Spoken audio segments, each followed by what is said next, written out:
আসসালামু আলাইকুম সম্মানিত শ্রোতা। আজ আপনাদের কাছে একজন নিবেদিত প্রাণ, সৎ, ধার্মিক সেনা অফিসারের মৃত্যু নিয়ে দু একটি কথা বলবো। কেন এই সেনা অফিসারকে হত্যা করা হলো, এটা শুধু একটি হত্যাকাণ্ডই নয়, এটা একটি জাতির জাগ্রত বিবেককে কীভাবে স্তব্ধ করে দেওয়ার দেশি ও বিদেশি ষড়যন্ত্র লিপ্ত থাকে সে সম্পর্কে বোঝার জন্যে আসলে তার জীবনী আলোচনা। তিনি যদি একটি মানুষ হতেন, একটি ব্যক্তি হতেন, তাহলে এই আলোচনাটা করতাম না। এই ব্যক্তিটি হলেন সেনাবাহিনীর সাবেক মেজর জাহিদুল ইসলাম। পিলখানা হত্যাকাণ্ডের সাথে সরাসরি জড়িত না থাকার সত্ত্বেও তৎকালীন সরকার তাকে টার্গেট করে। এই মেজর জাহিদুল ইসলামের সংক্ষিপ্ত পরিচয় এরকম যে তিনি কুমিল্লার বাসিন্দা এবং একজন পুলিশ পরিদর্শকের সন্তান। তার একটি ভাই ও একটি বোন রয়েছে। এই মেজর জাহিদুল ইসলাম যখন পিলখানা হত্যাকাণ্ড সংঘটিত হয় তখন তিনি বগুড়া ক্যান্টনমেন্টে পোস্টিং ছিলেন। তার সহকারী মেজর মাজহারুল ইসলামের মাধ্যমে তিনি হত্যাকাণ্ডের ঘটনাটি জানতে পারেন।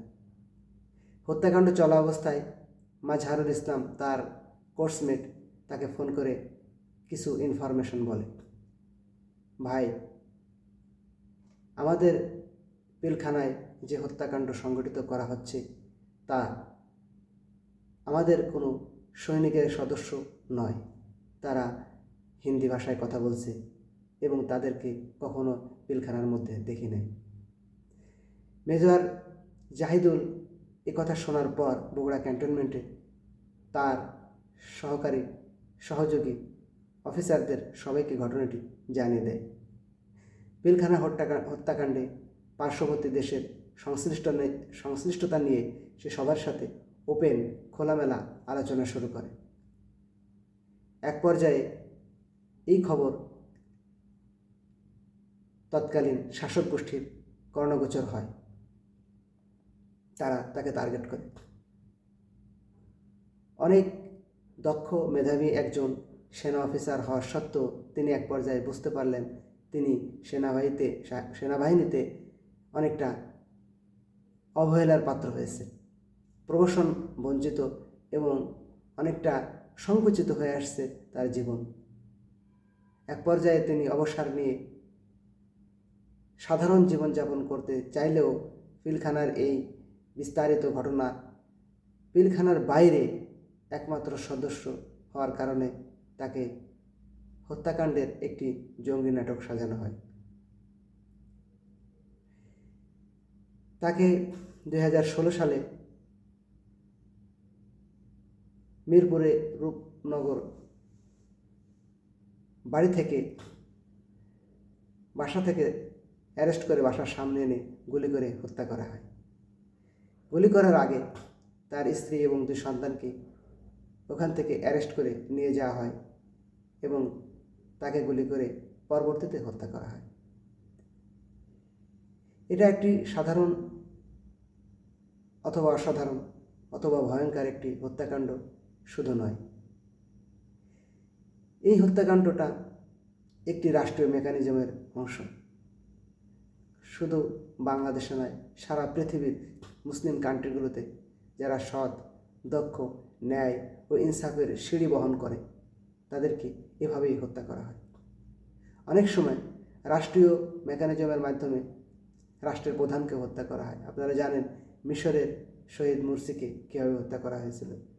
তাই রাষ্ট্রীয় ওই মেকানিজমে রাষ্ট্রপ্রধান, সেনাপ্রধান বা ঊর্ধ্বতন কোনো অফিসার বা এরকম যে কোনো পর্যায়ের ঊর্ধ্বতন ব্যক্তিত্বকে কখনো গুম, খুন, হত্যা অথবা চিরতরে তার মেধাকে নিঃশেষিত করে দেওয়া হয়।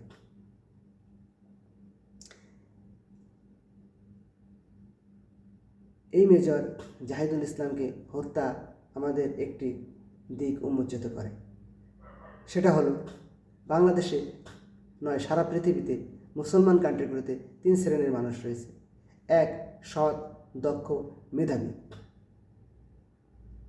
কিন্তু সততা তাদের পথ চলার একমাত্র প্রতিবন্ধকতা। যারা রাষ্ট্রীয়, সরকারি বা বেসরকারি যে কোনো প্রতিষ্ঠানে সৎ এবং দক্ষ হয়, তাদের পথ সংকুচিত হয়ে আসে। তারা কোনোভাবেই সামনে এগোতে পারে না। তাদেরকে হয় বহিষ্কার, অথবা অবাঞ্ছিত, অথবা একেবারে নিঃশেষ করে দেওয়া হয়। একইভাবে রাষ্ট্রে আরেক শ্রেণীর জনগণ রয়েছে, যারা একেবারেই অদক্ষ, গরিব, অসহায়, মেধাহীন, দুর্বল। আরেকটি শ্রেণী প্রত্যেকটি মুসলিম রাষ্ট্রে বসবাস করে, তারা কোরআনের ধারক বাহক আলেম সম্প্রদায়। এই 3টি শ্রেণী, সৎ, দক্ষ, মেধাবী, অথবা কম মেধা, দরিদ্র, অসহায়, অথবা দক্ষ কিন্তু কোরআন হাদিসে জ্ঞানে জ্ঞানী, প্রচলিত জ্ঞানে, রাষ্ট্রীয় মেকানিজমের জ্ঞানে জ্ঞানী নয়। এই 3 শ্রেণী বাদ দিলে রাষ্ট্রে মাত্র 5% অথবা 2% জনগোষ্ঠী থাকে, যারা ছলচাতুরি, চিটারি, বাটপারি, বদমাইশের মাধ্যমে রাষ্ট্রের বিভিন্ন মেকানিজম দখল করে থাকে। যেমন সরকারি চাকরি বা বেসরকারি চাকরিতে কূটবুদ্ধি সম্পন্ন মেধাবী ব্যক্তিরা সবসময় ভালো পদ, প্রমোশন পেয়ে থাকে। তাদেরকে প্রশ্রয় দেওয়া হয়, এগিয়ে নিয়ে যাওয়া হয়। কারণ একটু 2 নম্বরই, একটু অসততা যে কোনো প্রতিষ্ঠান বা যে কোনো প্রাতিষ্ঠানিক কাঠামোকে অনেক দূর এগিয়ে নিতে পারে। একটি 2 নম্বরই ব্যবসা রাষ্ট্রীয় পৃষ্ঠপোষকতা পেলে লক্ষ লক্ষ থেকে কোটি কোটি টাকার মালিক হয়ে যাওয়া যায়। কিন্তু সৎভাবে একটি ব্যবসা করে খুব দূর এগোনো যায় না। তাই অসততার একটি প্রতিযোগিতা এবং কদর বিশেষ করে মুসলিম রাষ্ট্রগুলোতে দেয়া হয়। আর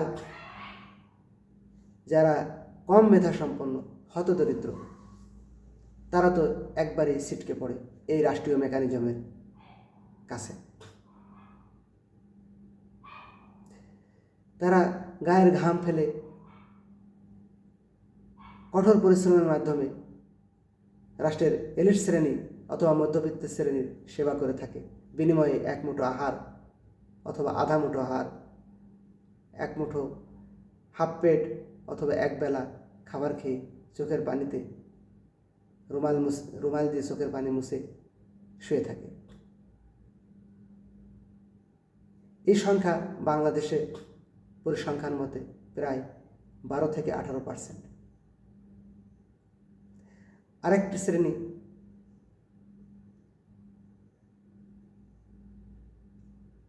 আলেম সম্প্রদায়, বিশেষ করে বাংলাদেশে তাদের সংখ্যা প্রায় 10-12%। তাদের মাঝে অনেক সৎ ও দক্ষ, মেধাবী আলেম রয়েছে।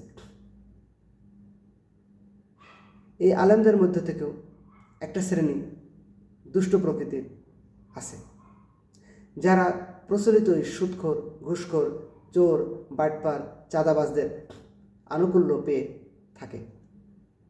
ফলে তাদের রুটি রোজগারের কোনো সমস্যা হয় না। কিন্তু আলেমদের মাঝে যারা একটু সৎ, একটু ন্যায় ইনসাফপন্থী থাকতে চায়, তারা হতদরিদ্র, অসহায়ের মতো জীবনাতিবাদ করতে বাধ্য হয়। আর দরিদ্র অসহায় শ্রেণীর মধ্যেও একটা অসৎ শ্রেণী গড়ে ওঠে, যারা এই রাষ্ট্রের চিটার, বাটপার, চাঁদাবাজ, টেন্ডারবাজ, ক্ষমতাসীনদের আনুকূল্য পায়। তারাও দরিদ্র বা শিল্প অথবা ব্যবসা বাণিজ্য এলাকায় চাঁদাবাজি করে নিজেদের জীবন অতিবাহিত করে থাকে। এর একটি অংশ তাদের উপর ঊর্ধ্বতন নেতাদের সারভাইভ করার কারণে তার জীবনও খুব বেশি ভালো উন্নতি হয় না। সুতরাং মাত্র 2 থেকে 5% জনগোষ্ঠীর, অসৎ জনগোষ্ঠীর একটি রাষ্ট্রের কাছে জিম্মি থাকে। 2 থেকে 5% এই জনগোষ্ঠী আবার বিরাট এস্টাবলিশমেন্ট, শিক্ষিত শ্রেণীর দুর্নীতিকে প্রশ্রয় দিয়ে একটি রাষ্ট্রীয় মেকানিজম গড়ে তোলে, যে রাষ্ট্রীয় মেকানিজমের কাছে ন্যায় ও ইনসাফের স্লোগান অসহায় হয়ে পড়ে। আপনারা গত নির্বাচনে দেখলেন কীভাবে ন্যায়, ইনসাফ, সৎ মানুষের পক্ষে মানুষ ভোট দিয়েও তাদের নেতা নির্বাচন করতে পারল না।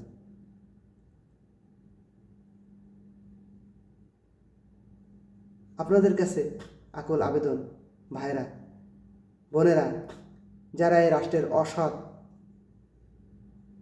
চাঁদাবাজ, দুর্নীতিবাজ, চিটার, বাটপারদের আনুকূল্য পান না, অনুকূল্য গ্রহণও করেন না, আপনাদের সংখ্যা কমপক্ষে 40 বা তার আশেপাশে। এমনকি যারা রাষ্ট্রের কোনো প্রকার কার্যে অংশগ্রহণ করেন না, বিশেষ করে নেতা নির্বাচনে, তাদের সংখ্যাও 30%-এর কম নয়। তারা রাষ্ট্রের এই অসততা, অসৎ নেতৃত্ব, চিটারি, বাটপারিকে এমনভাবে প্রত্যাখ্যান করেছে, কাউকে তারা বিশ্বাস করতে পারে না। কিন্তু একটু লক্ষ্য করুন ভাইয়েরা, যারা রাষ্ট্রে ক্ষমতায় আসে, 40 থেকে 45% জনগোষ্ঠীর সমর্থন মেকানিজমের মাধ্যমে অথবা ফেয়ারভাবে পেয়ে থাকে। বাকি 60 থেকে 65% অথবা 55% জনগোষ্ঠী তাদের শাসক নির্বাচন করতে ব্যর্থ হয়, তাদের মত প্রতিফলিত হয় না। যারা ক্ষমতায় আসে 40-35% জনগোষ্ঠীর মতামত নিয়ে, সেখান থেকেও এই 40-35% জনগোষ্ঠীর সবাই আবার ওই রাষ্ট্রের, ওই দলের ক্ষমতাসীন থাকা অবস্থায় সকল প্রকার সুযোগ সুবিধা পান না। সুযোগ সুবিধা বলতে এটা অসৎ সুযোগ সুবিধাকে আমি মিন করছি। সুতরাং দেখা যাচ্ছে রাষ্ট্রের 70 থেকে 80% জনগোষ্ঠী রাষ্ট্রীয় সুযোগ সুবিধা থেকে বঞ্চিত হওয়ার সত্ত্বেও আমরা রাষ্ট্রীয় কোনো প্রকার মেকানিজমে অংশগ্রহণ করি না, অথবা অংশগ্রহণ করে নিজেরা নির্লিপ্ত থাকি। মাত্র 20% জনগোষ্ঠী রাষ্ট্রে সক্রিয়ভাবে শাসন ব্যবস্থায় অংশগ্রহণ করে থাকে। তার মাঝে মাত্র 2 থেকে 5% অসাধু দুর্নীতিপরায়ণ লোক, তাদের কাছে আমরা জিম্মি। তারা রাষ্ট্রের বিভিন্ন প্রতিষ্ঠান, সেনা, পুলিশ, এস্টাবলিশমেন্ট, ডিপ স্টেট, বেসরকারি প্রতিষ্ঠান, এদের পরিচালক, মালিক থাকে। আমরা একটু সিদ্ধান্ত নিলে রাষ্ট্রের এই দুরবস্থা থেকে মুক্তি পেতে পারি। আমরা একটুখানি ধৈর্য ধরে আল্লাহ রাব্বুল আলামিনের উপর ভরসা করে আমরা যদি চলমান ট্রেনে পা না দিয়ে একটু সৎ, দক্ষ, ন্যায় ও ইনসাফবাদী মানুষের সপক্ষে কথা বলি, হাইপ তৈরি করি, পরিবেশ তৈরি করি, সমাজ তৈরি করি, সমাজে ন্যায় ও ইনসাফ মানুষ ছাড়া কারোর কাছে বিচারের জন্য না যায়, চাঁদাবাজ, বাটপার, ঘুষখোরের কাছে বিচার নিয়ে না যায়, তাহলে এরা সমাজ থেকে আমরা এদেরকে অবাঞ্ছিত করতে পারি। আমরা যদি যারা সৎ, দক্ষ, আল্লাহর উপর ভরসা করে অন্যায় কাজ থেকে বিরত থাকি, তারা যদি একটু সুসংগঠিত হই, তাহলেই সমাজ থেকে দুর্নীতিপরায়ণ, অসৎ, ঘুষখোররা বিতাড়িত হতে বাধ্য হবে।